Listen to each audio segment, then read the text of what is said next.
Guys, dito ako ngayon sa Intramuros. Pero dito lang ako sa bungad. Hindi ako papasok dun sa pinakaloob. Kasi lumampas ako. Naligaw ako, guys. Iyan palang building na yan, guys. Iyan yung LPU Culinary Institute. So kung gusto mo maging chef, mag-aral magluto, one of the best school. Iyang katabi is Bailey. Siguro maraming laurel dyan. Joke. Guys, akit tayo dyan sa taas. Silipin natin ang Baluarte de San Francisco Dilao. So, akit tayo guys sa taas. Ayan ang pangalan. Okay.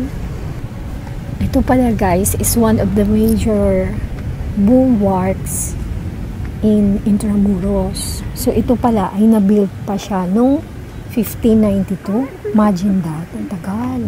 Saka hanggang ngayon, andyan pa rin, diba? Nakikita pa natin. Tingnan nyo guys, ang daming kanyon. Ito yung pinaka, nila, yung kinukubera nila ba?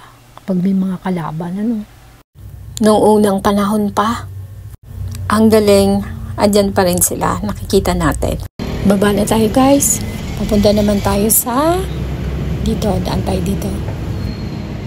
Ayan guys, ang ganda ng pamantasan, Ang laki. Mas gumanda na siya ngayon. Diyan nagtapos ang aking sister. Guys, itong gold na to guys, yan pala ang dole. Ang laki pala niyan. At saka ang taas. Ang gandang building. Hanggang dito na lang tayo guys. Punta naman tayo dun sa garden.